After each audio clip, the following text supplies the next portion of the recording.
Brothers est un jeu simple avec une idée originale, mais il est aussi bien plus que ça.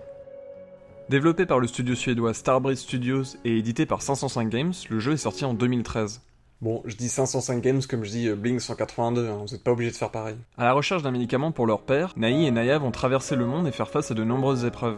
Du chien enragé au monstre invisible en passant par le sauvetage d'un troll, les deux frères surmonteront ces péripéties grâce à leur complémentarité. Par exemple, le petit Naï peut se faufiler dans les espaces étroits, le grand et fort Naya peut pousser de lourds leviers.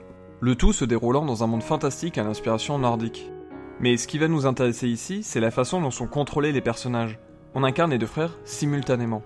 Le grand frère se contrôle avec le joystick gauche et réalise des actions avec la gâchette gauche. Le principe est le même à droite pour le petit frère. Et c'est tout. Le bouton d'action permet d'agir différemment en fonction des puzzles, mais le joueur comprend vite ce qui doit être fait pour continuer à progresser.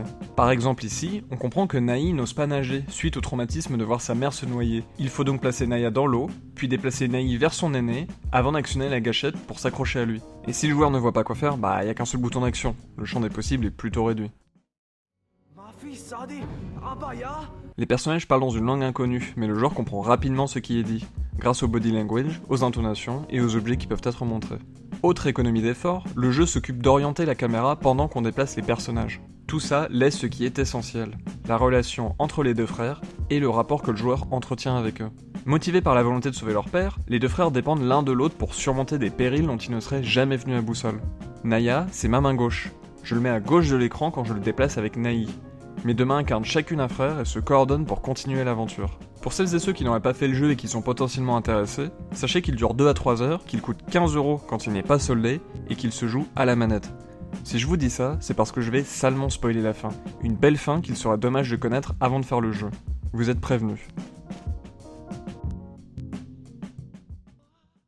Une fois que le petit frère trouve le médicament pour son père, Naya, l'aîné, succombe à ses blessures. Ma main droite, qui jusque-là avait tant vécu avec Naya, doit maintenant l'enterrer. Alors que ma main gauche reste posée sur la manette, inerte, jusqu'à la fin. Naï doit rentrer chez lui, seul. Il se retrouve en face d'un lac qu'il doit traverser à la nage, sans son frère. Quand on actionne la gâchette de Naï, il ne se passe rien. Ma main gauche se réveille et actionne la gâchette du grand frère. La manette se met à trembler et la voix de Naya se fait entendre. Il donne le courage nécessaire à son petit frère qui n'a plus peur de se jeter à l'eau. Les actions de ma main gauche, qui étaient autrefois visibles à l'écran, confèrent maintenant à Naï la force de continuer seul. Et si jusque-là, je me disais que Brothers était un jeu avec une idée sympa, mais avec des puzzles sous-exploités, ce moment reste une claque pour moi, une claque vidéoludique. C'est d'autant plus marquant quand on sait que le concept de Brothers vient d'un cinéaste qui a ensuite mené le projet jusqu'au bout, Joseph Fares. Après avoir réalisé plusieurs films à succès en Suède, Fares a décidé de raconter les choses autrement. Il résume Brothers de façon très simple. C'est l'histoire d'un petit garçon qui devient un homme. Mais étant un joueur, en plus d'être un réalisateur, il savait qu'il pouvait transmettre cette histoire de façon nouvelle, de façon interactive. Le lead programmeur du jeu dira d'ailleurs de lui qu'il savait dès le début qu'il voulait faire un jeu, et non un film. Et c'est ce qui lui a permis de rapidement s'adapter à ce nouvel espace d'expression. Quand on voit que ce jeu est sorti il y a 3 ans, c'est très encourageant de voir ce que le jeu vidéo peut encore offrir comme expérience. Et c'est pour ça que je suis personnellement un peu attristé de voir que beaucoup de créateurs essaient de se rapprocher du cinéma et d'associer l'émotion au photoréalisme.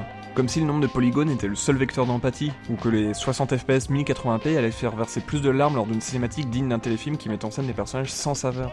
Joseph Fares a compris que le jeu vidéo lui offrait d'autres possibilités.